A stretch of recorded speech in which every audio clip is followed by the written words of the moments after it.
My breath is heavy, ragged, and hot against the cold air of this lightless pit. The sweat stinging my eyes is nothing compared to the sharp, agonizing reality finally setting in.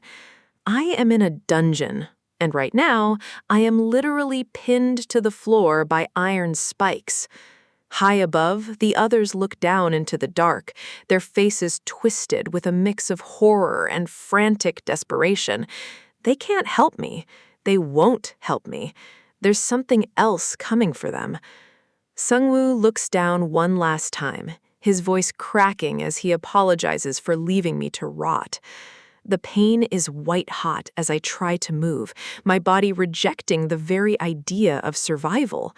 I scream, but it's a hollow sound that barely echoes against the stone walls. I'm alone, surrounded by blood and cold steel. This wasn't how things were supposed to go. My senses are dulling. The blood loss is making everything feel distant and surreal.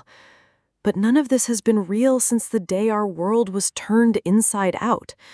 Just 1 month ago, I was a normal guy, walking down a normal street, worrying about normal things. Then, the air itself seemed to glitch, a static hum vibrating through my phone and into my bones. Before I could even blink, a pillar of light engulfed me, pulling me away from the only life I knew. I watched my own hands begin to pixelate, dissolving into a stream of data and light. Fear gripped me. There was no explanation, no warning, just the sudden erasure of my reality. I was being summoned, forcibly taken to a place where the rules of physics no longer applied. I hit the ground hard, the transition leaving me breathless and disoriented. When I looked up, I wasn't alone. Dozens of people were scattered across a strange, sunset-lit clearing. Everyone was just as confused as I was, muttering about mass hypnosis or hidden cameras. None of it made sense. Why were we here? What was this place? People checked their phones, desperate for a signal, a GPS coordinate, anything to anchor them to home. But the only thing we found was a presence that felt entirely inhuman. A rabbit. A small, tuxedo-wearing rabbit appeared out of thin air, grinning like a nightmare mascot. It called itself The Guide. It welcomed us to the game with a cheerful, high-pitched voice. I stared at it, my mind refusing to accept that a talking doll was our only source of information. One man, probably on his way to an interview, had seen enough. He marched forward, demanding to be let out. He didn't care about games. He had a life to get back to, and he wasn't going to let a rabbit suit stand in his way. But the rabbit didn't move. It just looked at him with those empty, beaded eyes. The guide told us to listen carefully. It said the information it carried was the only thing that mattered now. It began to explain the rules of the dungeon, mocking our confusion with every word. The businessman snapped. He grabbed the rabbit by its tiny lapels, screaming for a taxi and a way home. The rabbit didn't fight back. It just smiled wider, its teeth gleaming in the fading light. It told us that in this world, we would learn while dying. That was the first lesson. Suddenly, the man was tossed aside like a rag doll as the guide's power surged. The rabbit explained that politeness was a mandatory rule if we valued our lives. A flash of movement, a sound of tearing fabric and breaking bone. In an instant, the rabbit showed us exactly what happens to those who break the rules. Blood splattered across my face, hot, real, and undeniable. The man who was just shouting for a taxi lay dead on the grass. The rabbit hadn't even broken a sweat. The screams started then. The realization that this wasn't a prank, wasn't a dream, and wasn't a game. The guide stood over the body, its eyes glowing red. It was time to actually start. I was frozen, the metallic smell of blood filling my lungs as I stared at the carnage. This was our new reality, a world where death was the only constant and survival was a privilege. My legs shook as I tried to stand, the ground beneath me feeling like it could swallow me whole. People were running, panicking, scattering in every direction as the clearing turned into a slaughterhouse. The guide raised a finger, almost bored by the chaos, and offered us basic equipment. With a snap of its fingers, weapons materialized out of thin air, glowing with an eerie purple light. Swords, axes, and bows appeared in the hands of the terrified survivors. Some tried to rationalize it, calling it high-tech VR or a memory-erasing social experiment. The guide just laughed, floating into the air and telling us to interpret the situation however we liked. The objective was simple: survive as long as possible. The dungeon game had officially begun. We were thrown into a living hell, ordinary people forced to become soldiers overnight. Monsters emerged from the shadows, grotesque, hungry things that didn't belong in our world. The screaming never stopped. Every corner turned was another chance to be slaughtered. As the days bled into weeks, the weak were weeded out, the bodies piled up in the corridors. It wasn't just the monsters. Sometimes we had to kill each other just to secure a scrap of food. Social order collapsed. Might became right, and those without combat power were treated like trash. I found myself at the bottom of the food chain, a production-class survivor in a world that only valued warriors. The combat classes looked at me with pure contempt, resenting every drop of water I consumed.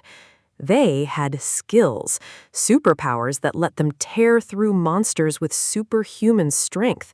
They were the heroes of this nightmare. I was just a mouth to feed, a burden to be carried. I checked my status window, hoping for a miracle, but the numbers never changed. Name: Jeong Da-eun. Skill: Purify. A beginner-level ability that did nothing in a fight. The warriors let me know it every day.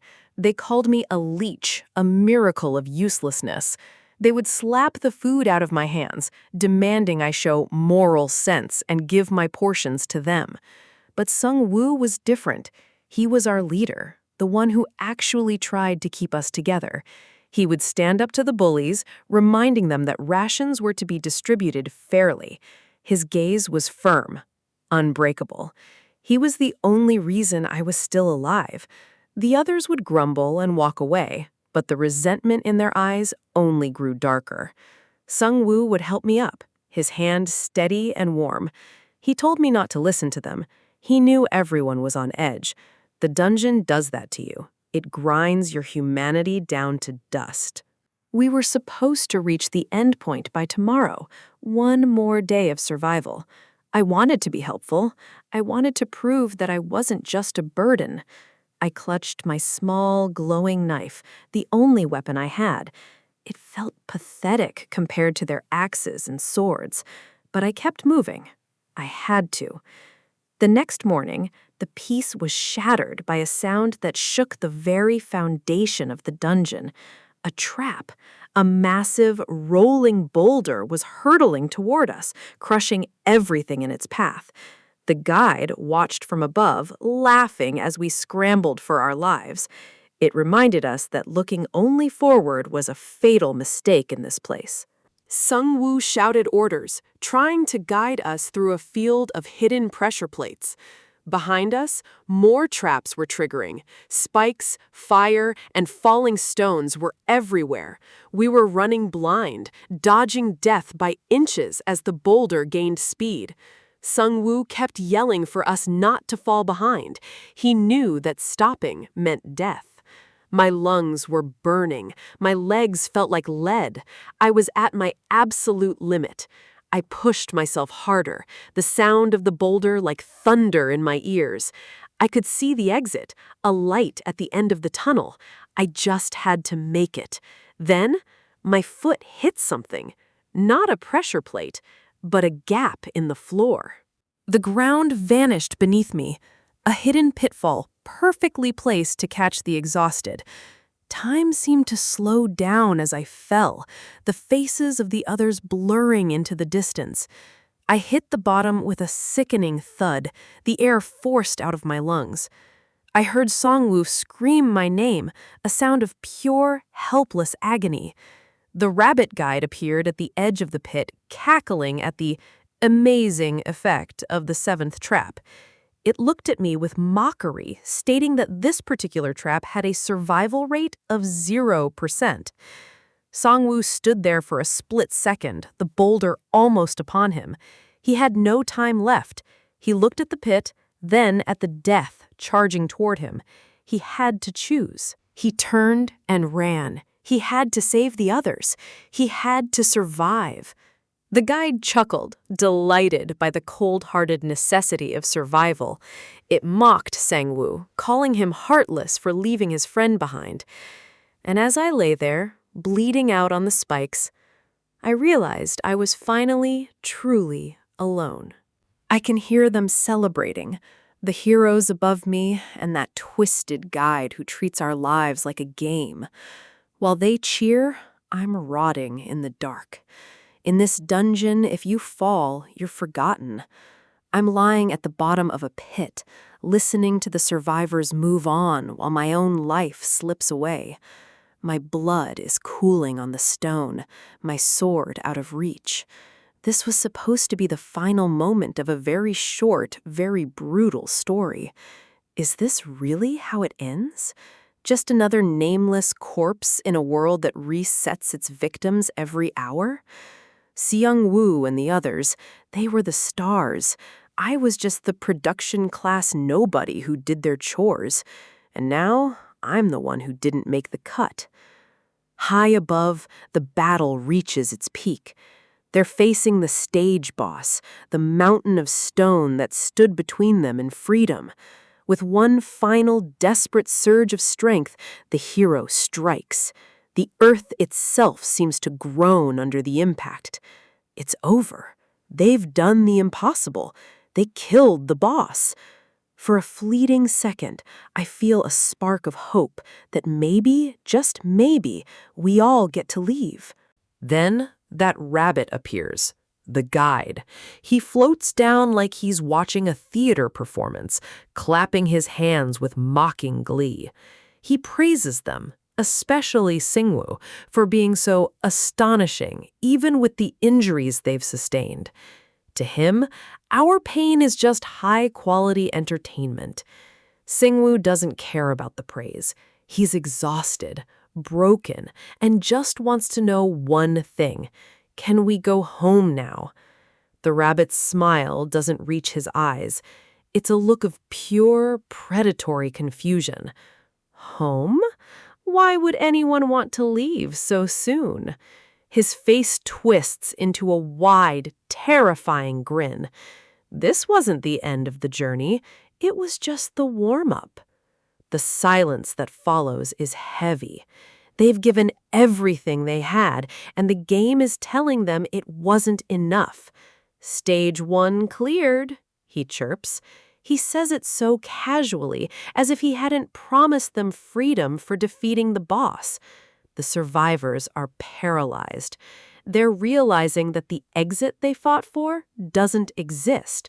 There is only the next stage. The rabbit acts like he simply forgot to mention it, a small oversight in a game where the stakes are life and death. He laughs at their shock. To the administrators of this dungeon, we aren't people, we're just pieces on a board that hasn't been cleared yet. It's not fun if it ends in one round, he says. He expects them to keep playing, to keep dying for the sake of the game. He tells them there's no time to lose. The gates are opening, and the next nightmare is already waiting for its next batch of blood. But even a cruel game has its rewards. He offers them a clear bonus to ensure the show can continue. They're all on the ground, bodies pushed past the point of no return. They can't even stand, let alone fight another stage. Hocus pocus, the rabbit chirps, waving his hands. A surge of magical energy begins to flood the chamber. Golden light erupts from the floor, washing over the survivors in a wave of impossible heat and restoration. They watch in disbelief as their flesh knits back together. Scars vanish, broken bones snap back into place, and the exhaustion evaporates. Sungwoo stares at his hands, feeling the strength return to his limbs.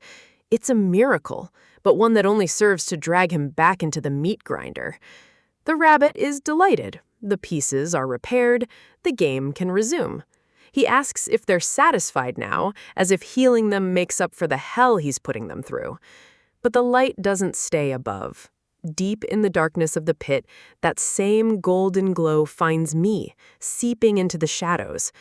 A system window flickers to life before my fading eyes. Stage 1 clear rewards, survivor's complete recovery. The jagged wounds on my arms begin to close. The internal bleeding stops. The coldness that was claiming my heart is replaced by a burning vitality. I should be dead. By every rule of nature, I should be a corpse.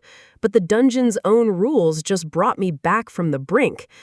The light flares one last time, a blinding burst of systemic mercy that leaves me gasping for air. I'm whole. I'm alive.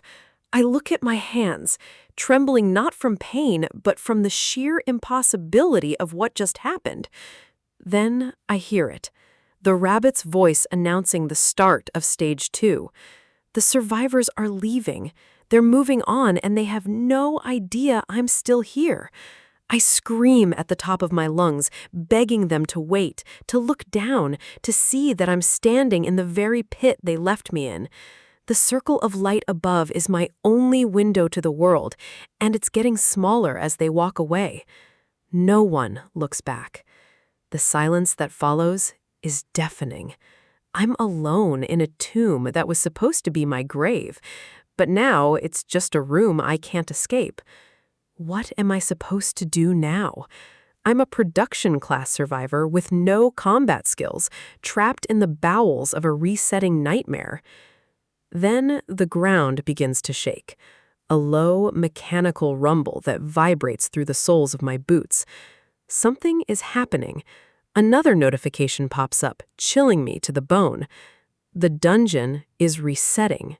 I watch as the blood on the floor, my blood, begins to dissolve into thin air.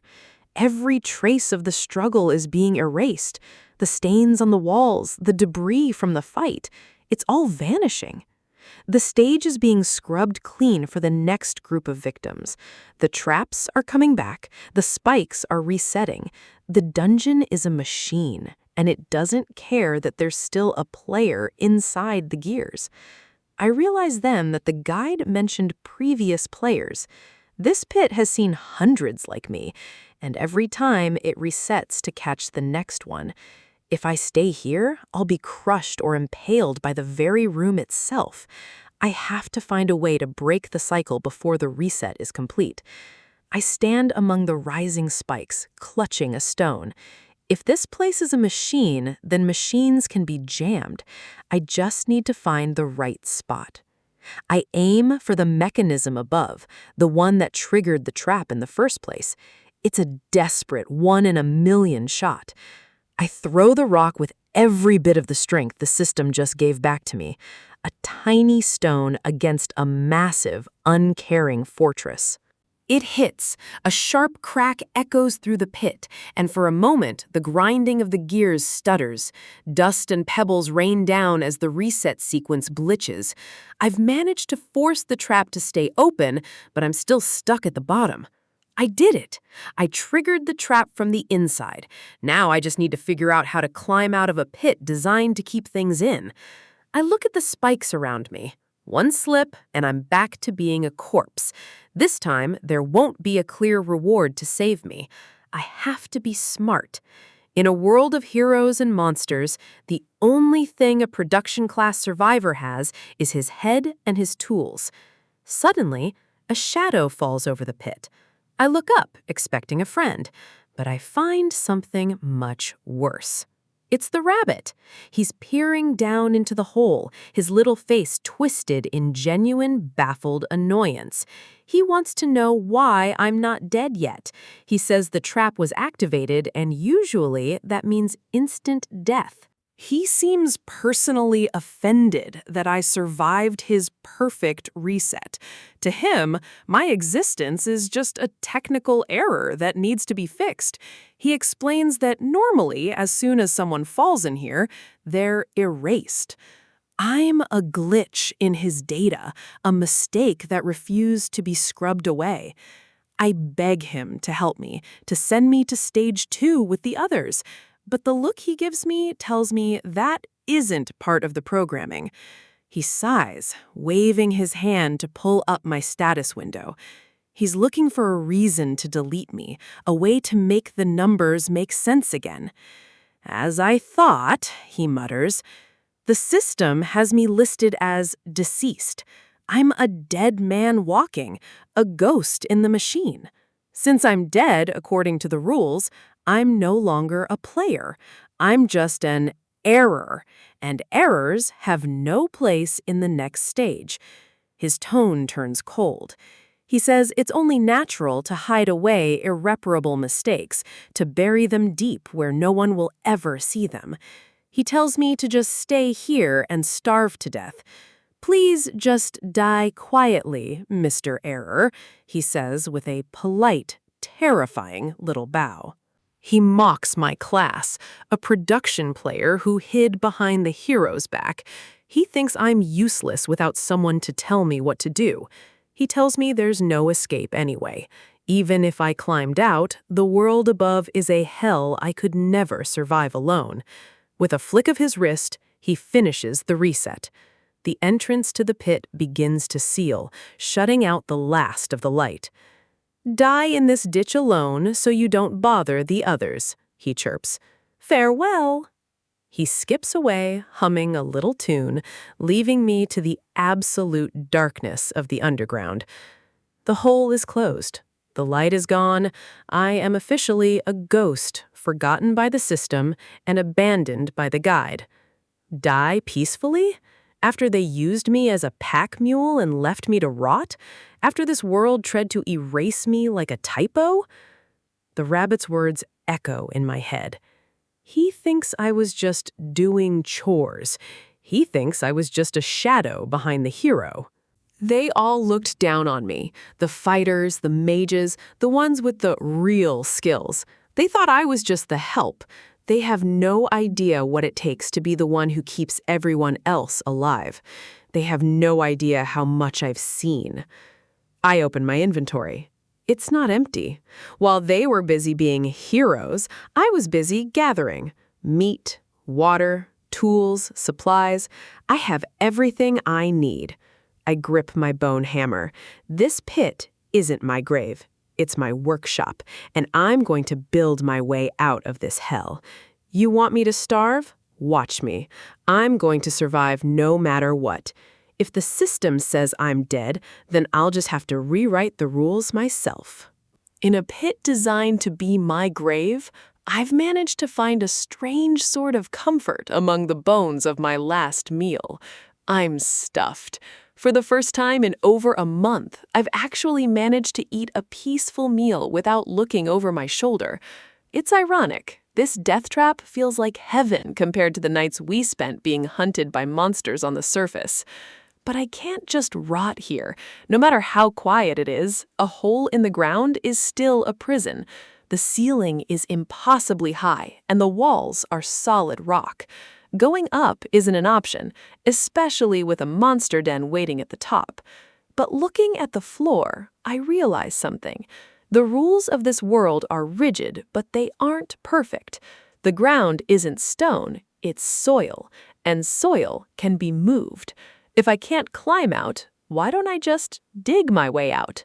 If I dig deep enough and curve the tunnel, I could potentially bypass the dungeon walls and come out far away from the monsters. It sounds reckless, maybe even a little insane, but in a world that wants me dead, sanity is a luxury I can't afford. Whatever, it's not like I have a better plan, and anywhere is safer than this pit.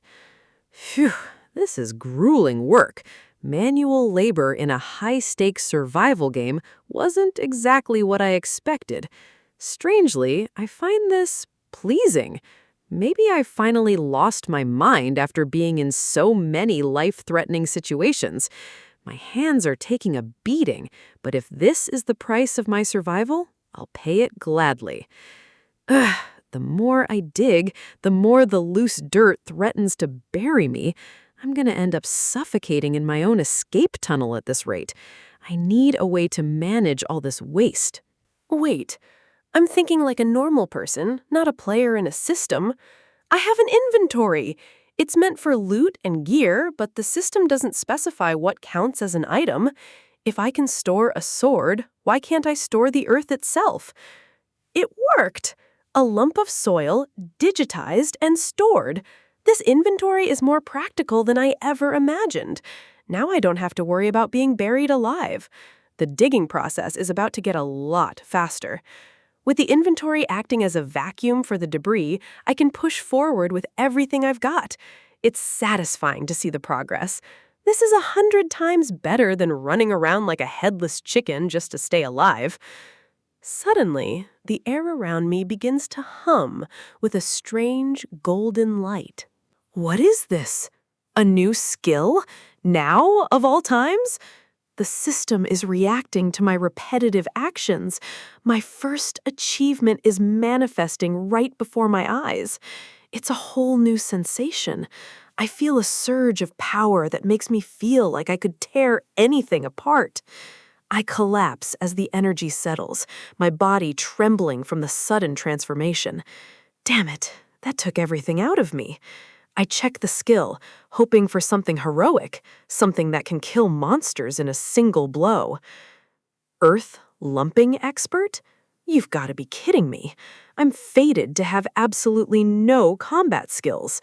I guess I'll never be like Sengwoo. He was a real player, a natural-born fighter. He even lost his arm trying to save a burden like me. Thinking about it now makes my chest ache. I hope he's safe out there. He's not the type to die easily, but the dungeon is cruel to everyone. I can't just mope around. I have to make do with what the system gave me. Let's see just how expert this skill actually is. Earth lump. In an instant, the loose soil in my hand compresses into a perfect, hardened sphere. Wait, this is actually incredible. The density, the precision, it's not just a ball of dirt.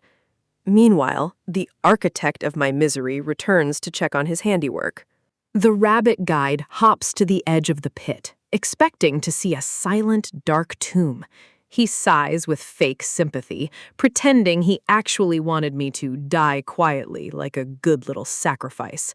He peers down, wondering if I've finally stopped struggling. He chuckles to himself, assuming I've just been wasting my energy in a futile attempt to survive. But as his eyes adjust to the darkness, his smug grin completely vanishes. The tunnel is massive. It's a work of engineering that shouldn't be possible for a single starving human. His curiosity gets the better of him, and he leaps down, following the trail I've left behind. He mutters to himself, confused by how a weakling could suddenly become a master mole. He expects to find my corpse around every bend, thinking I must have collapsed from exhaustion, but the tunnel doesn't end. In fact, it's becoming larger and more refined the deeper he goes. He rounds a corner and freezes. Torches? Hand-carved wall sconces? Why is this so high quality? This isn't an escape tunnel, it's a corridor. And then he sees me. I'm casually walking through the passage with a plate of cooked meat in my hand. I stop in my tracks, just as shocked as he is. The guide? Hi? I didn't expect you to drop by for a visit. The rabbit is absolutely livid. He can't understand why I'm still breathing, let alone looking so healthy. He looks past me, his eyes widening as he sees what I've been doing with my useless skill. A bed.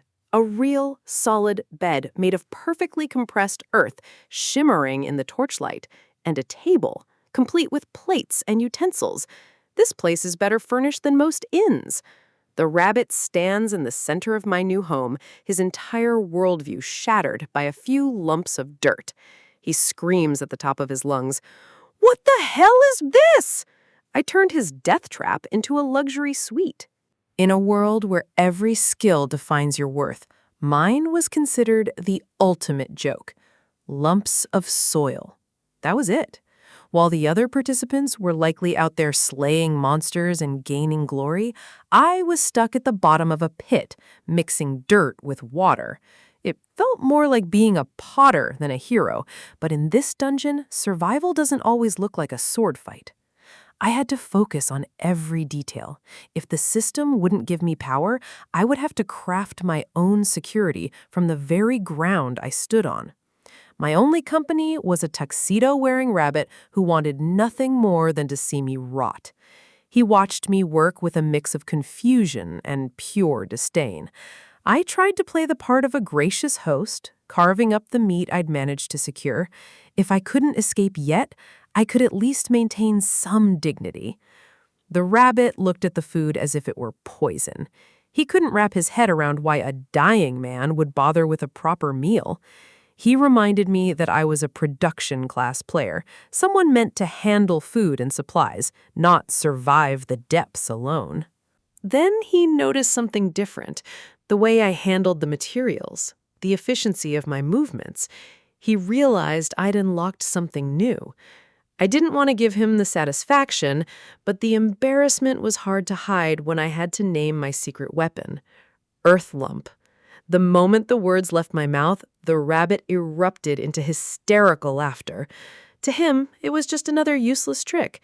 He found it hilarious that I was spending my final hours playing in the mud, building things that would never see the light of day.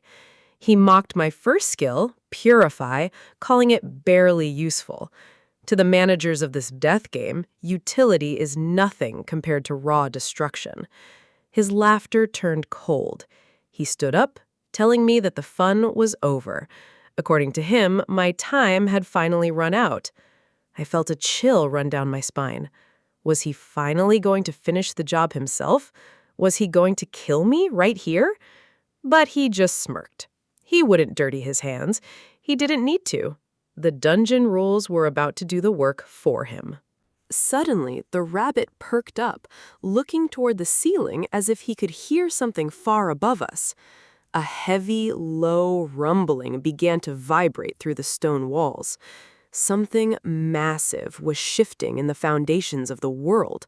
The table shook, and my carefully prepared meal slid toward the edge.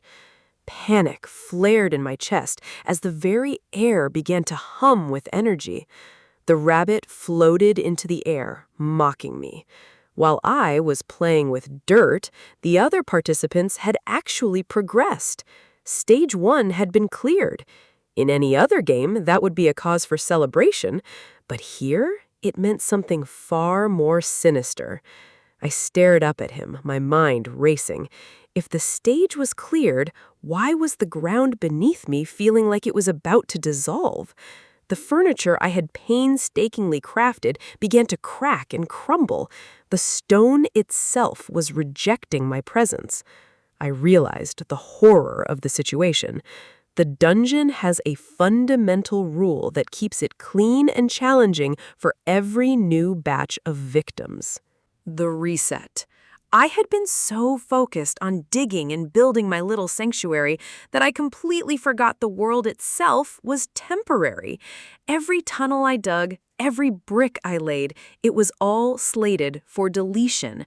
The dungeon was resetting itself to its original state. I scrambled to my feet, my heart hammering against my ribs. I had to move, or I'd be erased along with my creations. I sprinted back toward the pitfall trap, the only place that belonged to the dungeon's original map.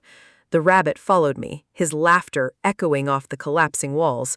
He thought my struggle was the funniest thing he'd ever seen. Rocks began to rain down from the ceiling. The tunnel I had spent days carving was turning back into solid earth right before my eyes. The entrance was still so far away. The deeper I had dug for safety, the deeper the grave I had made for myself. I pushed my body to its absolute limit, lungs burning and muscles screaming. I couldn't die like this, buried in the dark. The rabbit hovered just out of reach, taunting me for coming so far only to be crushed by the very ground I tried to master. He told me I should have just stayed in the pit and starved quietly. By trying to survive, I had only made my end more violent. He was relishing the moment, waiting for the final collapse to wipe my error from the system once and for all. Then the rumbling stopped. The dust began to settle, and the silence that followed was deafening. I stayed low, waiting for the final blow, but it never came. I looked around, blinking through the grit and debris. The walls were still there. The tunnel hadn't collapsed. I was still alive, and the space around me was intact. The rabbit looked even more shocked than I was. He stammered, unable to comprehend how the reset could have failed. The dungeon's most basic law had been ignored. This area hadn't changed at all. The reset protocol simply bypassed me. The realization hit me like a lightning bolt. My status as an error wasn't just a glitch in my stats, it was a glitch in the world's physics. The rabbit was losing his mind. He was the manager, the one who knew all the rules, and I was breaking every single one of them just by existing. He screamed in frustration. To him, I wasn't just a nuisance anymore. I was a threat to the entire order of the dungeon. I looked back at the messy, half-ruined tunnel.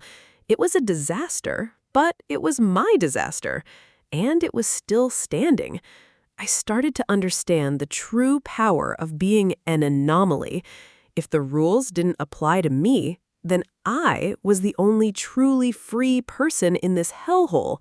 I survived the reset because the system didn't recognize me as a player to be moved or a part of the map to be restored.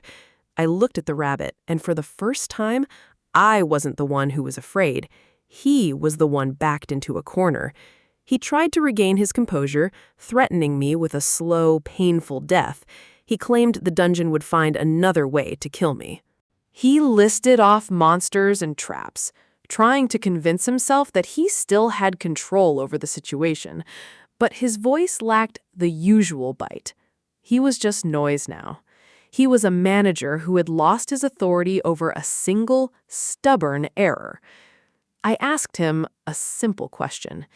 If he wanted me dead so badly, why didn't he just do it? Why all the games and waiting? He hesitated. The panic in his eyes confirmed my suspicion.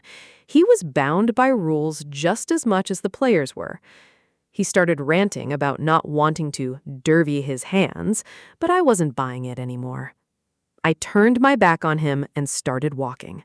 He screamed at me, desperate for attention, desperate to maintain the illusion of his power. Bingo. I had found the limit. He couldn't kill me directly. He was a referee, not a player, and he'd already used his interference for this batch. The rabbit followed me, his heart racing. He knew that if his superiors found out he'd let an error survive this long, he was finished.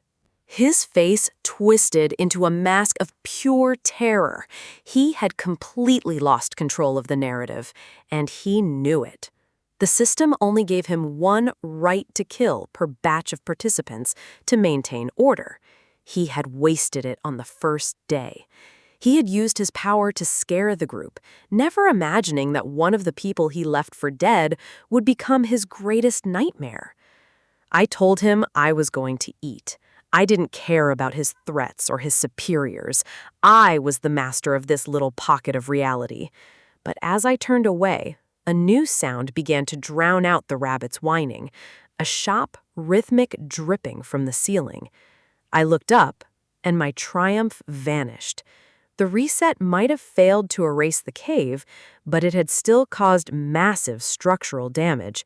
The stone ceiling groaned, and a massive crack spiderwebbed across the roof of the tunnel. Before I could even react, the pressure behind the wall exploded. A torrent of freezing water burst through the rock. I was swept off my feet instantly. The force of the flood was overwhelming, tossing me around like a rag doll in the dark. The rabbit's terror transformed into manic joy. The dungeon's natural elements were doing what the system's code couldn't. He laughed as I struggled to keep my head above the rising tide. To him, this was the perfect resolution to his problem. The walls were damaged from the partial reset, and we must have hit an underground water vein. My sanctuary was becoming a tomb. I reached out, desperate to grab onto anything, but there was only the cold, rushing water pulling me deeper into the cave. As the tunnel filled, I realized that even if you break the rules of the game, nature has a much more brutal set of laws to enforce. The roar of rushing water fills the chamber, a deafening sound that signals a very wet, very sudden end for anyone trapped down here. In this world, the dungeon doesn't just reset. It actively tries to find new ways to dispose of the survivors who don't fit the script. I break the surface, gasping for air as the cold current threatens to pull me back under. This isn't just a flood, it's a targeted execution. But I have one advantage the dungeon didn't count on: an inventory filled with things most people would consider trash. If the system wants to drown me, I'll just have to rewrite the geography of this room. I reach into my inventory, pulling out the fruits of my labor. I'm going to plug that water vein with everything I've got. It's me versus the pressure of the earth itself. One by one, the dirt lumps hit the water. It looks pathetic, like throwing pebbles at a waterfall. The rabbit watches from the safety of the upper ledge, his face twisted in a mixture of confusion and sheer disbelief. He asks if I'm serious, thinking I've finally snapped under the pressure of being the dungeon's only error. From his perspective, I'm trying to break a boulder with an egg. He doesn't understand the power of sheer, stubborn volume. A single egg might be weak, but what happens when you have thousands of them? The rabbit's ears twitch as the sheer scale of what I'm doing starts to register. He realizes that I'm not just throwing dirt. I'm unleashing a calculated landslide from the palm of my hand. He screams, demanding to know how many of these things I've actually stored up. He's starting to realize that my useless skill is a logistical nightmare for the dungeon. I tell him not to look down on me.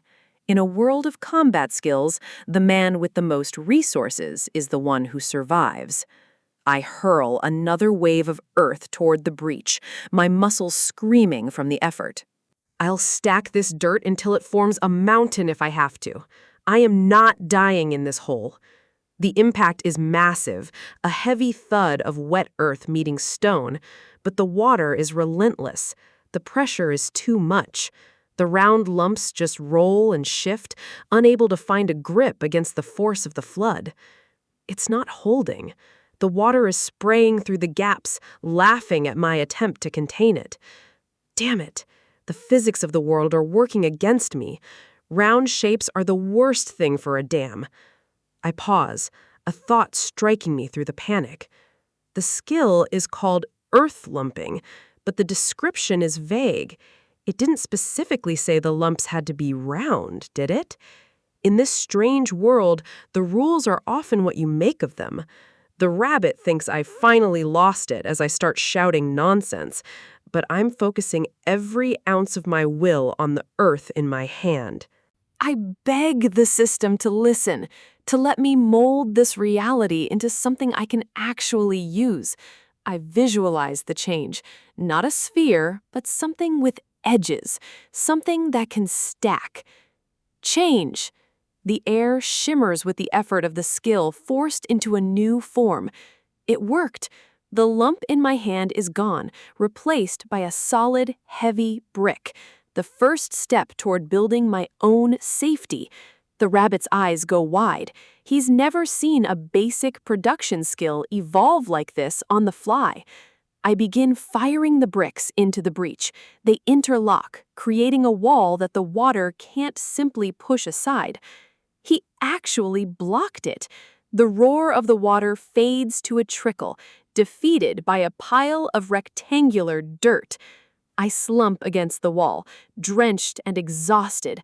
I really thought the dungeon had me that time. The rabbit hops down, looking frustrated.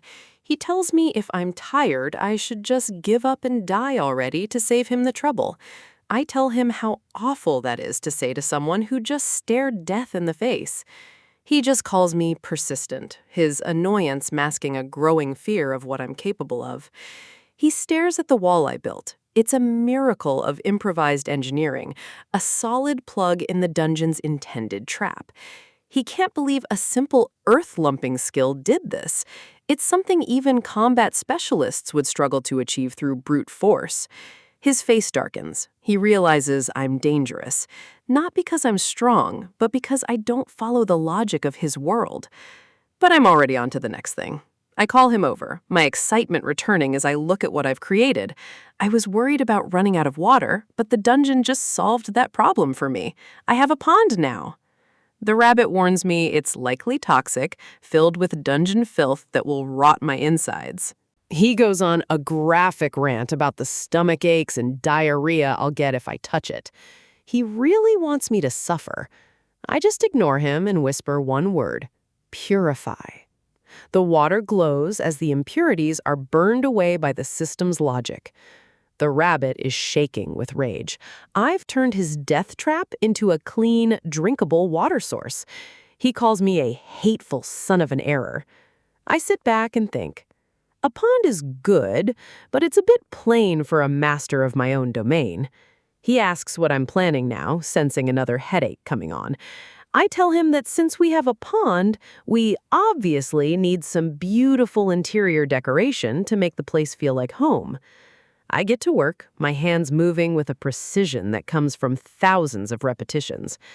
The rabbit watches in horror as I construct a brick wall in seconds. He realizes I've gotten even better after the stress of the flood. He asks what I'm doing, and I tell him I'm creating the pinnacle of all decorations, the lion fountain. He thinks it looks like a cat struck by lightning, but to me, it's a masterpiece. I reach into its mouth, placing the final component. This isn't just for show. I use the earth lump skill one more time, integrating it into the structure. Water begins to flow from the lion's mouth, circulating perfectly into the basin. The rabbit is speechless at the sheer, unnecessary detail. He can't handle the fact that I'm doing whatever I want in a place meant for suffering. I ask him if he knows how scientific this design is. It's not just a statue, it's a functioning system. I show him the metal pipe hidden beneath the surface, connected directly to the water vein I plugged earlier. It's meant to reduce the water pressure to prevent another explosion, and it keeps the water circulating so it doesn't stagnate. I call it a perfect scientific design made by a genius. The rabbit just wants to be anywhere else. I ask if this is worthy of an achievement. Suddenly, a bright light erupts from the fountain. A notification appears. Achievement obtained. You have completed a pond with a lion fountain. I'm even surprised. I was just trying to pass the time and stay safe, but the system is actually rewarding my creativity. The rabbit's face is a mask of pure, unadulterated disgust. He can't believe the dungeon is validating something this stupid. But the light doesn't stop there. A second window pops up, offering a reward for my masterpiece. Fish will now inhabit the pond I created. In a single afternoon, I've turned a death trap into a self-sustaining food source. The dungeon reset might be broken, but I'm just getting started.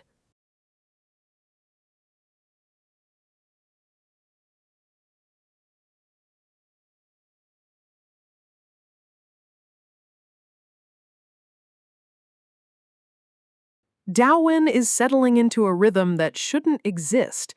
In a place designed to kill, he's thinking about home improvement, planning to build a more accessible entrance to his makeshift bunker. But the guide rabbit is having a total system meltdown. It senses something fundamentally broken in the dungeon's logic, and the source is sitting right in front of the fire. The rabbit brings up a legendary achievement, the Horned Boar Slayer. It's a title reserved for those who achieve the impossible through sheer, focused slaughter. Darwin confirms it casually, but the rabbit can't process the math. This achievement requires killing 100 boars in a single cycle, a feat no normal human should survive. Darwin realizes his traps have been far more effective than he thought. He's hit the century mark without even trying. But to the system, this is a glaring red flag. There's a catch that makes this even stranger. The dungeon resets periodically, and usually every counter and every kill should be wiped clean with the clock. The rabbit explains the fundamental rule. When the dungeon resets, the world is supposed to return to zero. The boars respawn, and the hunters lose their progress. Darwin just shrugs it off with a smile. He's realized that while the dungeon resets the environment, his personal status as an error human means his numbers just keep climbing. The rabbit is furious, calling him an error human. It realizes that Darwin isn't just surviving the dungeon, he's accumulating power across resets like a permanent glitch in the Matrix. Now Darwin is theorizing. If his kill count doesn't reset, he can farm achievements that are supposed to be impossible. He just needs to find a way to keep the momentum going without his traps. The rabbit is done with his questions. It hurls insults, calling him a pig for eating so much pork. But its anger hides a growing fear of this human who defies every law of the realm. Elsewhere in the dungeon, a different kind of life thrives. The morning sun hits the trees, revealing a side of this world that looks almost peaceful if you don't look too closely. High in the canopy, something is moving. It's small, nimble, and perfectly adapted to this strange vertical ecosystem. Meet the Pakyu. It looks like a common squirrel, but in this dungeon, even the cute things have bizarre survival strategies. This one seems to have a very specific diet. It isn't looking for nuts or berries. The Pakyu is gnawing on a bone, its sharp teeth making quick work of the calcium. It's a scavenger in a world of predators. A fragment falls from the branch. The creature is skittish, constantly scanning for threats while it feeds on the remains of the dungeon's larger inhabitants. With a sudden burst of speed, it leaps. It's a blur of fur against the bark, heading deeper into the shadows where the sun doesn't reach. The Pakyu joins its kin. They are social creatures, communicating in high-pitched chirps as they navigate the dangerous terrain of the upper floors. But this one is curious. It finds a crack in the rock, a path that leads away from the safety of the trees and toward the man-made structures below. It peers down into a dark tunnel. It smells something unusual, not the scent of death, but the aroma of cooked meat and something even more enticing. Dust falls as the creature squeezes through. It's entering a territory that hasn't seen a wild animal in months, drawn by an irresistible curiosity. It scratches at the wall, its tiny claws finding purchase in the stone. It's determined to reach the source of that scent, no matter how deep it has to go. Finally, its head pops through a hole in the ceiling. It looks around with wide amber eyes, taking in a sight no Pakyu has ever seen before. The tunnel is lit by torches, a sign of human habitation. The creature is hesitant, its instinct screaming at it to turn back, but the smell of bones is too strong. It scurries along the walls, staying in the shadows. Every flicker of the torchlight makes it flinch, but it keeps moving, driven by a hunger it can't ignore. It spots something, a glow at the end of the hall. It's a room filled with strange objects and the heavy scent of a predator, yet there's no movement. The Pakyu enters Darwin's living quarters. It sees a figure lying still on a stone bed. To the creature, this giant is a mountain of potential danger. On the floor, it finds exactly what it was looking for, a single, clean bone, left out like an invitation. The creature pauses, sensing a trap. It can't help itself. It lunges for the bone, its tiny heart racing. In the silence of the dungeon, every sound feels like a thunderclap. The bone is perfect. The Pokyu grips it tight, looking around one last time before it prepares to make a run for it. But then it sees more. A whole pile of bones sitting on a pedestal. It's a treasure trove, a feast that could last its family for weeks.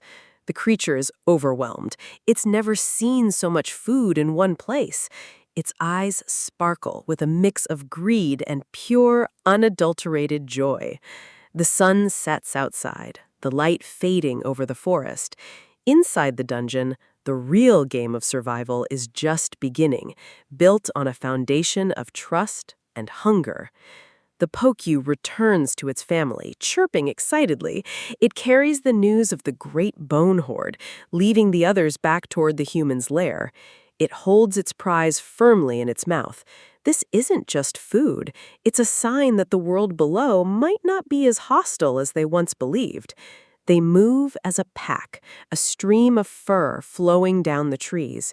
They are the scavengers of the dungeon, and they've found a new, unlikely provider. Under the light of the moon, the forest is quiet, but beneath the roots, the Pokyu are making their way into the dark, following the leader to the land of plenty. Morning comes again, the birds singing in the canopy. The cycle continues, but for Dalwin and his tiny visitors, the rules are starting to change. One Pokyu leaps ahead, eager to be the first to reach the hoard. The others follow, their initial fear replaced by the promise of a full belly. It pops its head through the hole again, a wide grin on its face. It's become a regular visitor now, a little bolder with every passing day. It hums a little tune as it scurries across the floor. It knows the layout of the room, and more importantly, it knows the giant doesn't move when the sun is low. It sees a new trail of bones. This human is smart. He's leading the creature exactly where he wants it to go, one piece at a time. The Pokyu follows the trail, hopping from one bone to the next. It's a trail of breadcrumbs, but for a bone eater, it's a path to paradise. It stops to gnaw on a particularly large piece. The texture is perfect, and the creature closes its eyes in bliss, momentarily forgetting its surroundings.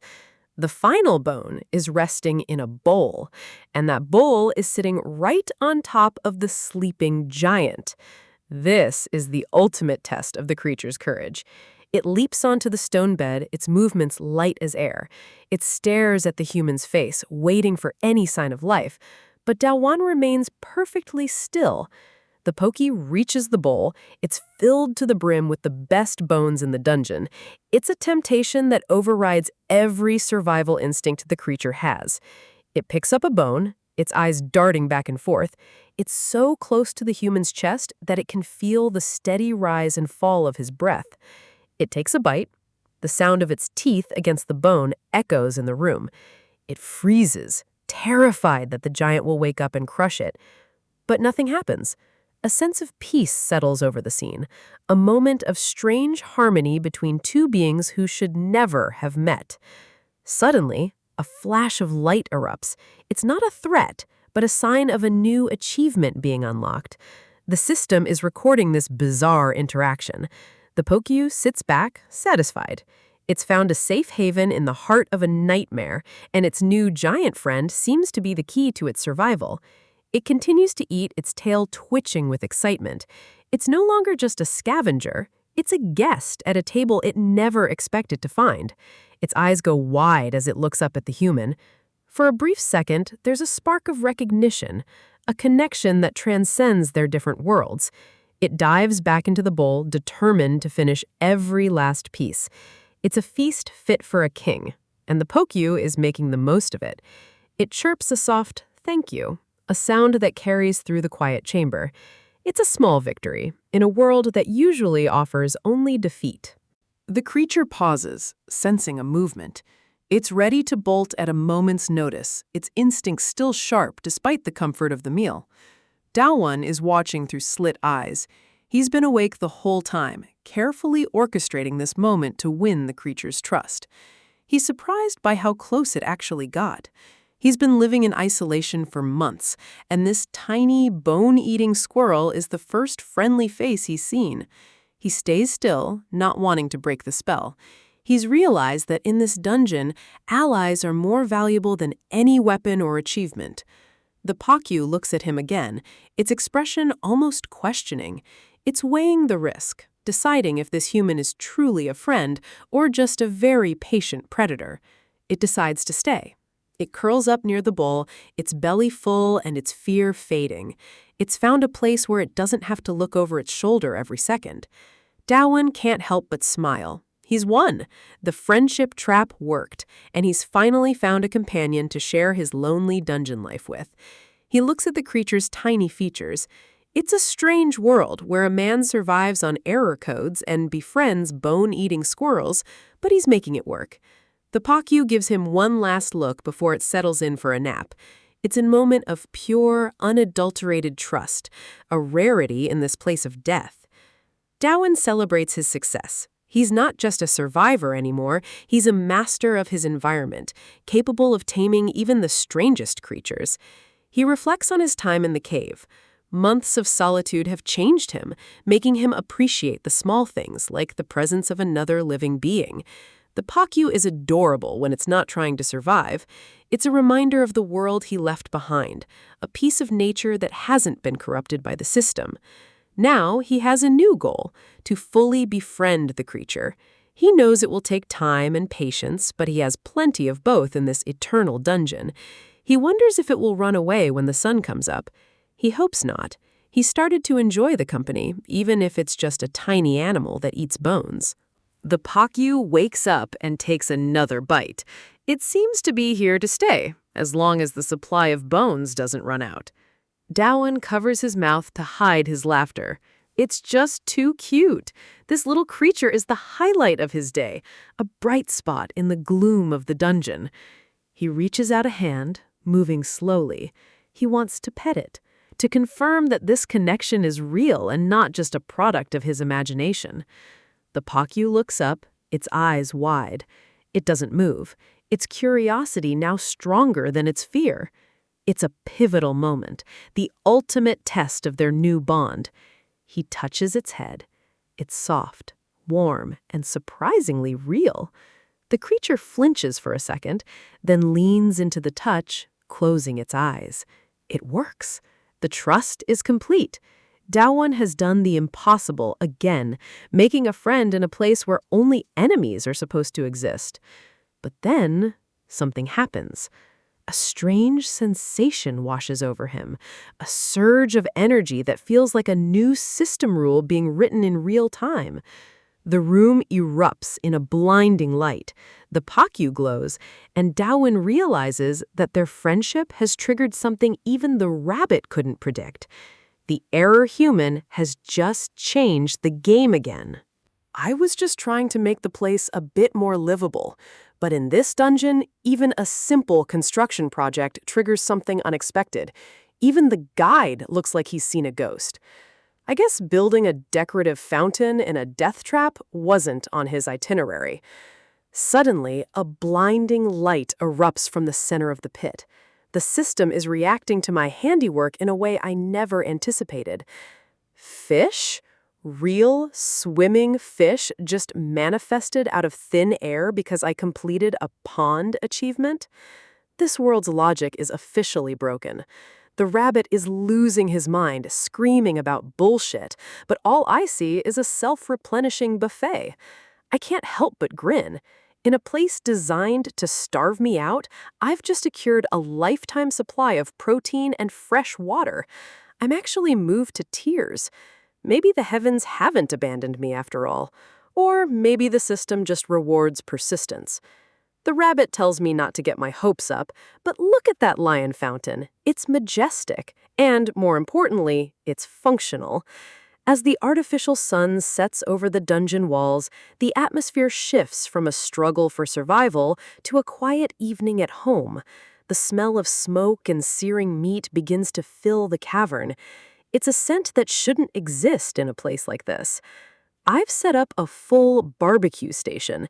If I'm going to be stuck here, I might as well dine like a king. The rabbit is watching me with a mix of horror and fascination, complaining that I'm wasting sacred resources on a snack. He calls me a moron for finding joy in a steak, but I can tell his nose is twitching. Nobody can resist a good char. I finally found a way to make this nightmare tolerable. It's amazing what a little fire and seasoning can do for your morale. The little guy is still acting tough, but his eyes are locked on the grill. He's curious about why humans go to such lengths for flavor. He tries to act superior, claiming everyone does this as long as there's fire, but I know better. This is a luxury here. I tell him he can leave if he's so offended, but he insists on staying just to watch me drop dead. Sure, buddy. I decide to be the bigger person. I'm tired of the same old rations anyway, so a little sharing won't hurt. He stares at the offered piece of meat, his tiny rabbit brain warring with his pride. I offer him a reward for the idea of recooking the dungeon items. It's a peace offering in a very lonely place. He's drooling, literally drooling. The elite dungeon guide is being defeated by a medium-rare steak. He's practically vibrating with anticipation, even if he won't admit it yet. Then he snaps out of it, yelling at me to put it away. He claims he doesn't eat low-quality meat. What a snob. I'm genuinely confused for a second before the obvious realization hits me.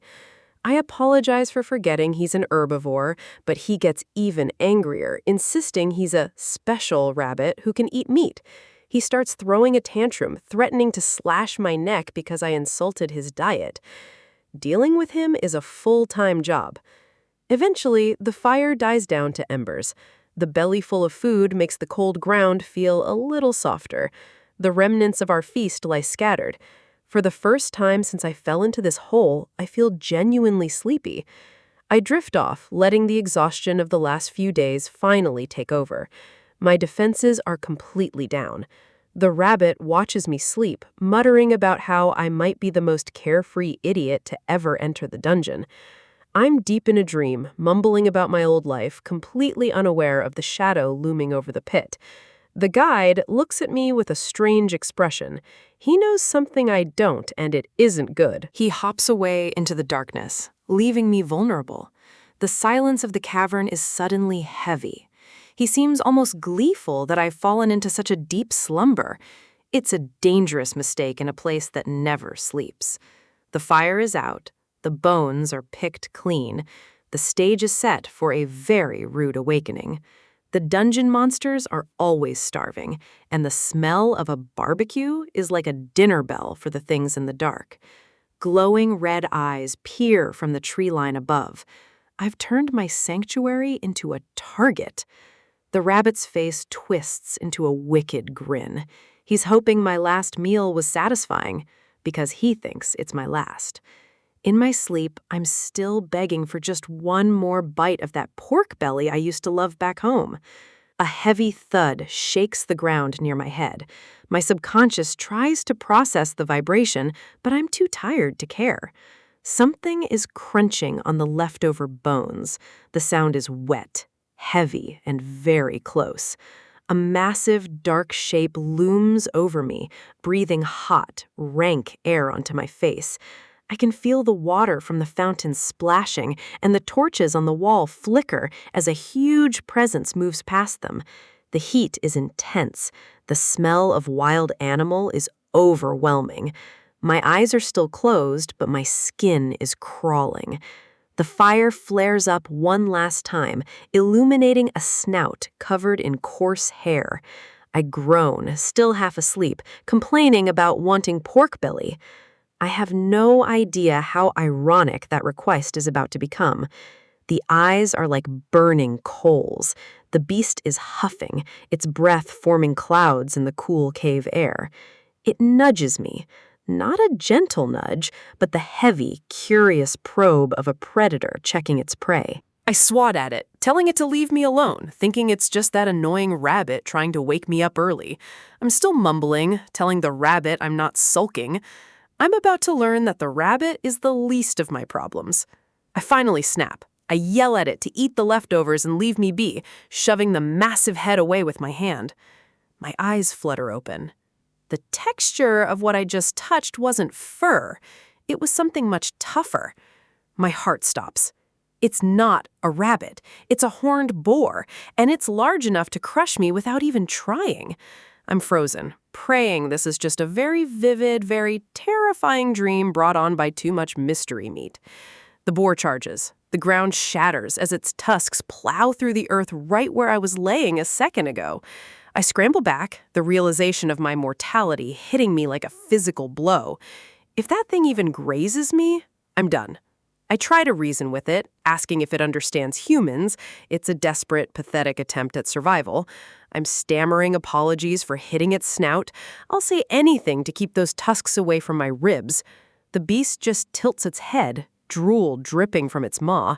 It doesn't want an apology. It wants a meal. How did this thing even get down here? The life-threatening surprises in this dungeon are starting to get exhausting. I have to focus. I remember the stories of the top rankers. They said these beasts are strong, but their intelligence is low. Their movements are simple, predictable. If I were a combat class, this would be easy. I can see the move in my head, the perfect dodge, the counterattack. A real hero would have ended this already. But I'm not a hero. I'm a production worker. My stats aren't built for a dance with death. I'm just a guy with no combat skills, trapped in a corner with a monster that weighs half a ton. Then it hits me. I don't need a sword to fight. I have the one thing this dungeon can't reset: my ingenuity. If I can't outrun it, I'll have to outbuild it. Just for an instant, I need to control the space. My hands start to glow. I'm calling on my crafting skills, pulling materials from the environment with frantic speed. The air hums as I manifest a series of solid blocks. This isn't architecture, it's improvised warfare. I create a staircase of stone in the blink of an eye, forcing the boar to change its trajectory. I'm climbing my own creation, using the blocks to gain the high ground before the beast can adjust. It's working. The boar crashes into the base of my structure, confused by the sudden obstacle. I look down at the raging beast. I'm not just a survivor anymore. I'm the architect of this dungeon's downfall. The ground trembles as the very ceiling of the dungeon begins to give way, sending massive shards of rock raining down into the darkness. From the shadows, a nightmare emerges, its tusks tearing through the solid earth as if it were nothing more than wet clay. It is the great mountain boar, the undisputed apex predator of Stage 1, and it has found its next target. Panic surges through me. My carefully constructed dirt walls are being shredded like paper by this one-ton beast. Even the water vein I managed to plug is bursting open again under the sheer weight of its charge. The rumors weren't an exaggeration. In this world, some creatures are simply designed to be unstoppable engines of destruction. One mistake, one slow reaction, and I won't just be failing the dungeon, I'll be its next meal. I have to use everything I've got. If my skills can't kill it, maybe they can at least slow it down. Inventory, open. There is only one strategy left for a guy with no combat stats. Pure, unadulterated mass. If one layer of dirt can't stop a charging boar, then I'll just have to stack them until the world itself feels the weight. I don't care how hard your skull is. Let's see how it holds up against a literal mountain of earth. I stand atop my makeshift fortress, baiting the beast to give me everything it has. The impact is deafening. The boar's horn strikes the center of my defense with the force of a falling star. My heart sinks as the vibration rattles my teeth. It didn't just hit the wall, it's breaking through. This crazy pig actually smashed through a reinforced stack of earth lumps without slowing down. I'm forced into a desperate retreat as the boar continues its rampage, leaving nothing but dust in its wake. It's stronger than I ever could have imagined. Every time I think I've found a limit, it shatters it. The water vein is erupting again. If the flooding doesn't get me, the debris certainly will. Everything I built, my room, my sanctuary, it's all being turned to rubble right before my eyes. The frustration boils over. I've spent weeks turning this hole into a home, and this beast is trashing it in seconds. Fine. If you want to play rough, I'll show you the ultimate application of a useless production skill. I can't just stand by and watch my hard work turn to dust. It's time for my secret weapon. The boar snorts, sensing a change in the air, but it doesn't understand the scale of what's coming. I summon every ounce of earth I have stored, pulling it all into one massive compressed sphere above my head. Behold, the special Earth Bomb, a masterpiece of gravity and spite, aimed directly at your forehead. Every monster in this dungeon should learn one rule: never mess with a man's living quarters. Now, turn to dust. The beast freezes, looking up at the literal ton of dirt hovering in the air. Even a monster knows when it's outmatched. Taste the power of Jeong Da-woon's special delivery. The weight hits me instantly. My arms buckle under the sheer mass of the earth lump I just created. Wait, I forgot one crucial detail. I don't actually have the strength stat to throw this thing. Instead of a heroic strike, the entire mass just collapses straight down, burying everything in a cloud of dust. The impact is massive, but it's disorganized. It's a mess of soil and shattered expectations. I emerge from the pile, coughing and covered in grit, realizing just how close I came to crushing myself. I survived. Barely. But the fight is far from over. The beast is still breathing beneath the pile. A low, guttural growl echoes through the chamber. The boar is buried, but it's far from defeated. It bursts from the rubble with renewed fury, and I realize my mistake. I've only made it angrier. I scramble to create more blocks, trying to stay out of reach of those deadly tusks. The boar's eyes glow with a murderous light. It's locked onto me, and there's no more room to run. The impact finally connects. A glancing blow sends me reeling, the world spinning as the earth shakes. Pain flares through my side. I can feel the blood trickling down my face. That wasn't even a direct hit, and it nearly broke me. I crash into the ground, the air knocked out of my lungs. This is the reality of the dungeon. It doesn't care about your plans. The cave is collapsing further. Dust and rocks fall from the ceiling, threatening to bury us both in this dark tomb. I struggle to my feet, my vision blurring. I have to think. I have to find a way to use its momentum against it. I'm cornered. I'm bleeding. But I'm not done. If I can't outmuscle it, I'll have to outsmart it. The boar prepares for its final charge, its breath coming in ragged, steaming bursts. What do I do? My ultimate attack was a failure. I need a new plan, and I need it in the next 3 seconds. Wait, why am I trying to fight like a warrior? I'm a production class. I don't kill things with swords. I trap them. A sudden thought crosses my mind, triggered by the sight of the beast's massive, meaty frame. Endless meat, grilled over an open flame, seasoned with just a bit of salt. Pork belly barbecue, the oily, delicious taste I've been dreaming of since I fell into this hole.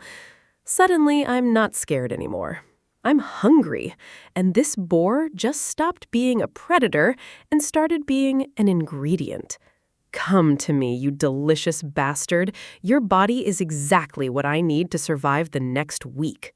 I start spamming earth lumps, not to build a wall, but to create a treacherous path of obstacles. The boar charges blindly, its rage blinding it to the traps I'm laying right under its feet. It hits one of my pillars, its momentum carrying it forward even as its balance fails. Got you. You're exactly where I want you. Now let's stop that charge for good. The beast squeals as it loses its footing, its massive body tumbling forward into the pit I've prepared. It thrashes in the dirt, but the more it moves, the deeper it sinks into the loose soil I've summoned.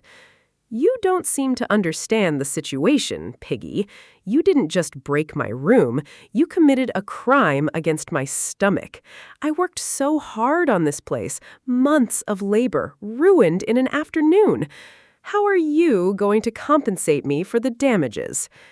The boar lets out a pathetic squeak, its bravado completely gone as it looks up at the shadow I'm casting. Since you can't rebuild my walls, I guess you'll have to pay back the debt with your own body. Goodbye, and thank you for the meal. A final, massive earth lump drops, sealing the beast's fate once and for all under the weight of my frustration. High above, the rabbit administrator watches in stunned silence, unable to process what just happened. Is this really a production class? A skill meant for building houses just turned a level boss into a pancake. The rabbit trembles. It's not the monster that's dangerous anymore. It's the human with the terrifying imagination and a very empty stomach. In this world, survival is a numbers game. Skill levels are the only currency that matters, and they only increase through a relentless, exhausting grind. Most survivors who manage to clear the first stage barely scratch level 3. They push themselves to the brink just to gain a sliver of power. The effects of these skills are absolute. In the heat of battle, a high-level skill is the difference between a clean kill and becoming a monster's lunch. To leave the stage alive, you have to be willing to sharpen your abilities in the most dangerous conditions imaginable. It's a constant cycle of combat and growth. If you stop moving, if you stop practicing, you're already dead. But even the most seasoned warriors have their limits. The pressure to perform can break a person long before the monsters do. One wrong move, one skill that fails to trigger, and the dungeon claims another soul.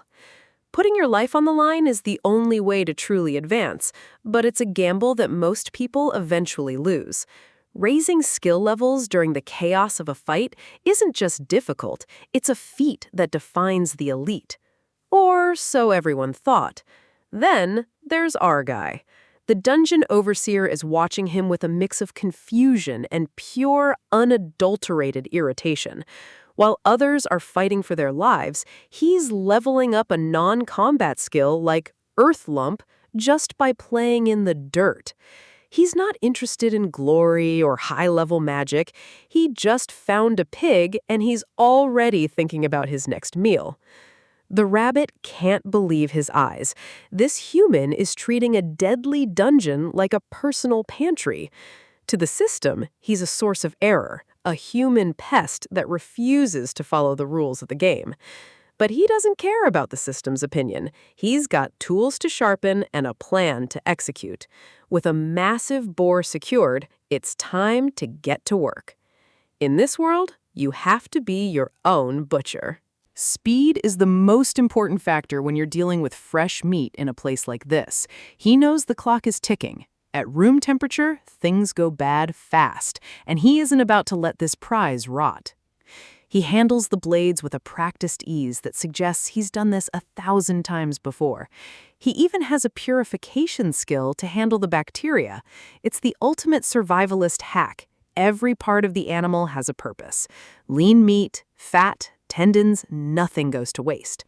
The rabbit watches in stunned silence. The sheer efficiency of the process is almost hypnotic. Of course, he can't help but narrate his every move, which drives the poor rabbit absolutely insane. Living alone in a dungeon changes a person. You start talking to yourself just to keep the silence at bay.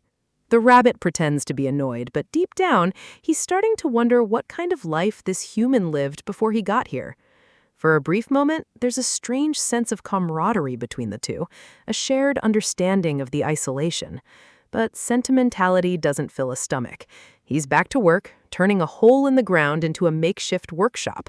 He's carving out something new, repurposing the environment to suit his needs. It's a frying pan, or at least the closest thing he can manage with the materials on hand. He's even fashioned a handle. It's crude, but it's functional, and that's all that matters. The tendons are drying out, ready to be used as sturdy ropes for whatever he builds next. And then there's the fat. In a place where torches are a luxury, oil is worth its weight in gold. He's thinking ahead, solving problems before they even arise. The rabbit can only watch and fume. The smell of the rendering fat begins to fill the chamber. It's a scent that shouldn't exist in a place like this. He carefully collects every drop. This isn't just about cooking, it's about maintaining his light and his life. He's proud of his work, maybe a little too proud, according to his long-eared companion. The rabbit warns him that the intense smell is going to act like a dinner bell for every monster in the vicinity. But that's exactly what he's counting on. A smirk plays across his face. He isn't just making dinner, he's setting a trap, and he's using the dungeon's own mechanics to do it. Everything is organized. The meat is prepped, the fire is hot, and the inventory is full. He pulls a metal skewer from his inventory. It's time for the next phase of his plan. He remembers what the rabbit told him about the traps. Once you fall in, it's game over. He's taking those very traps and repurposing them for his own hunt. It's a level of ingenuity the system never anticipated. He knows that the dungeon resets its traps. If he takes the spikes, the dungeon will just provide more. The rabbit thinks he's being reckless, flaunting his presence to creatures that are far more dangerous than he is. He presents his setup like a grand reveal. He's turned a death trap into a source of infinite resources. The overseer is skeptical. Monsters aren't stupid enough to just jump into a hole, are they? He's confident, though. With the smell of barbecue spreading through the tunnels, he knows they won't be able to resist. Suddenly, a loud squeal echoes through the cave. The ground shakes with a heavy impact. The rabbit freezes. It's actually happening. Something big is coming, and it sounds hungry. They look up toward the opening of the pit. A massive, horned boar is peering down, lured in by the scent. The beast doesn't even hesitate. It's driven by pure instinct, a hunger that overrides any sense of danger. It leaps into the pit, a massive weight falling toward the lethal spikes waiting below. The impact is violent and decisive. The dungeon's own defense mechanism does exactly what it was designed to do. He shields himself from the debris, a calm expression on his face, while the rabbit is nearly blown away. It's a success. A massive monster, defeated without him ever having to swing a sword. The rabbit is furious. This goes against everything the dungeon stands for. It's supposed to be a challenge, not a buffet. But he's just happy that he won't have to worry about food for a long, long time. Outside, the sun filters through the trees, casting a peaceful light over a place that is anything but. The forest seems quiet, but in the dungeon, silence is always temporary. Another boar wanders toward the pit. The cycle is repeating itself, exactly as he predicted. It catches the scent of the cooking meat. It's a lure that no creature in this stage can ignore. It peers over the edge, eyes fixed on the prize, oblivious to the fate of the one that came before it. Down in the hole, the fire is still burning, the meat sizzling on the makeshift grill. It's the ultimate bait. The smell is irresistible, a siren song for the hungry denizens of the forest. The second boar leaps. It's a predictable pattern, a flaw in the monster's AI that he's exploited to perfection. The meat keeps cooking, the smoke rising steadily. He's built an automated hunting machine. The latest catch lies there, defeated by its own appetite. It's even bigger than the last one. He watches from the shadows, a satisfied smile on his face. He's not just a survivor anymore. He's the master of this little corner of the world. He welcomes the new arrival with a cheerful hum. In a world designed to kill him, he's finally found a way to thrive. In a place designed to break the human spirit, The sound of sizzling fat is the ultimate act of rebellion. While the rest of the world sees this dungeon as a death trap, for me, it's become a personal kitchen. Fresh meat, perfectly sliced. In this strange world, rules are everything, and I've found a way to turn the most basic mechanics into a life of luxury. The sizzle is consistent. The aroma is divine. Most people here are fighting for their lives, but I'm just fighting to keep the temperature right. I can't help but notice the frequency is increasing. These monsters really do lack intelligence if they keep falling for the same trap over and over again. It's getting a bit tedious. One a day would be plenty, but they just keep coming. It's almost like the dungeon is trying to overfeed me. I find myself sighing as I look at the massive horned boar. I'm actually worried about getting fat because of these guys. Dealing with all this butchering is a job in itself. But then, a sudden flash of light interrupts my thoughts. In this dungeon, a light like this usually means one thing: the system has something to say. Miles away, under a different sky, the reality of the dungeon is far grimmer. Blood-soaked blades and heavy breathing tell the story of a battle won by the narrowest of margins. Sang-woo stands exhausted, the weight of survival pressing down on his shoulders. He almost died this time, a reminder that for most, this game has no restart button. His companions rush to him, eyes wide with worry. In their world, every injury is a step closer to the end. Sang-woo brushes off their concern, his focus shifting to the group. He's the leader, the shield that keeps them safe, and he can't afford to show weakness. The carnage around them is staggering. A mountain of boars, all fallen to one man's blade. It looks like a feat of a god, but the cost was nearly his life. He manages a weak smile, asking about the others. It was a close call, but he survived without any fatal wounds. The group apologizes for not helping more. They were isolated, trapped in their own pockets of chaos, while their strongest fighter took the brunt of the assault. Sang-woo isn't bitter. In fact, he's found a silver lining. He managed to pull something valuable from the bloodshed. By reaching a milestone of 100 kills, the dungeon has recognized his prowess. A hidden achievement has been unlocked. The system window flickers to life, revealing a reward that changes everything for their combat potential. He's gained the strength of the horned boar. It's a skill that promises to emanate raw power from his entire body. The stats are incredible. For 10 seconds, his physical abilities will double. In a life or death struggle, those 10 seconds are the difference between a hero and a corpse. The group is in awe. To them, Sang-woo is becoming something more than human. He's becoming a monster in his own right. He laughs it off, finding the term monster a bit much, but the respect in their eyes is undeniable.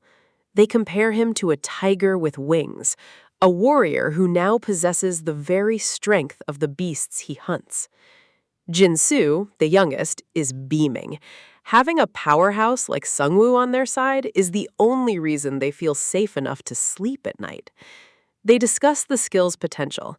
As it levels up, the duration will likely increase and the cooldown will drop. He's an investment in their collective survival. For a moment, the tension breaks. They celebrate their leader, finding a small piece of joy in the heart of the nightmare. But as the adrenaline fades, a different kind of pain sets in. It's a hollow, gnawing sensation that a new skill can't fix. The reality of their situation returns. They need to head back to the cave, but the path forward is clouded by a simple, desperate need. Jin-soo looks back at the fallen boars with a heavy heart. To leave all that meat behind feels like a sin when their stomachs are so empty. It's a cruel irony. They are surrounded by food, yet they are starving. The dungeon has a twisted sense of humor. The problem is the toxins. Almost every monster in this place is poisonous to humans. Eating them is just a slower way to die. It feels like the dungeon is trying to starve them out, forcing them to fight on empty tanks until they finally collapse. Jinsu whispers a name that carries a lot of weight. Dawoon. If he were here, his purification skill would have turned this pile of poison into a feast. The atmosphere shifts instantly. Sungwoo snaps at him, the mention of the man they left behind hitting a raw nerve. The guilt is thick enough to choke on. They only ever saw Dawoon as a cook, someone in the back who wasn't essential to the fight. Sungwoo looks away, his voice low. He asks if they really believe that. He knows better now. In a game where the goal isn't just to win battles, but to survive, the roles they once valued are being flipped upside down. Combat classes are flashy and essential for the kill, but what happens when the fight is over? They remember the days when they couldn't fight, the days when they were broken and weak. It was Dawoon who kept them going then.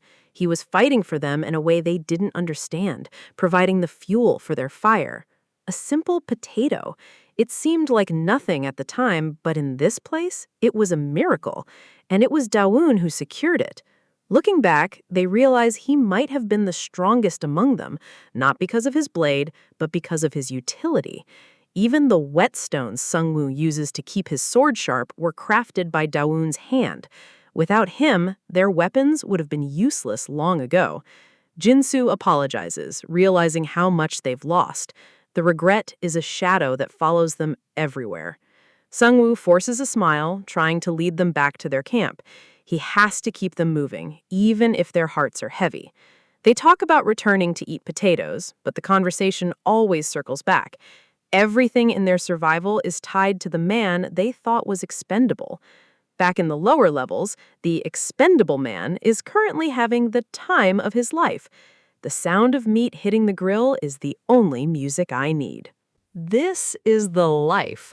While the heroes are out there starving, I'm discovering that the dungeon's rules are more like suggestions if you have the right skills. The rabbit is losing its mind. It can't stand my constant chatter or the fact that I'm enjoying myself in its domain of despair. I tell it that it doesn't understand the joy of food. Reaction is everything when you're eating something this good. I decide to tease it a bit. I ask if it knows the secret of the horned boar meat. The rabbit looks skeptical. I mention the toxins. Of course, the rabbit knows about them. It's part of the dungeon's design to make sure no one gets a free meal. It claims to know everything, but I can see the confusion in its eyes. It doesn't understand how I'm still standing, let alone eating. I lean in and whisper, "When you purify this meat, the toxins vanish, leaving only a slight bitterness. And that bitterness acts just like seasoning. It makes the meat taste incredible, even without a grain of salt." I burst out laughing at its frustration. The rabbit is fuming, swearing that it will definitely kill me one day for treating its dungeon like a 5-star resort. Suddenly, the ceiling erupts. Another gift from the dungeon is arriving, and it's coming in hot. I don't even flinch. I recognize the sound. It's just another boar jumping into the pit, hoping for a fight, and finding only my grill. The rabbit screams at the beast, calling it a pig-headed moron for falling into the trap. It's almost as tired of the cycle as I am. I joke that their brains must reset every time they die. It's the only explanation for why they keep jumping down here, 2 or 3 a day. The rabbit looks like it's about to have a stroke.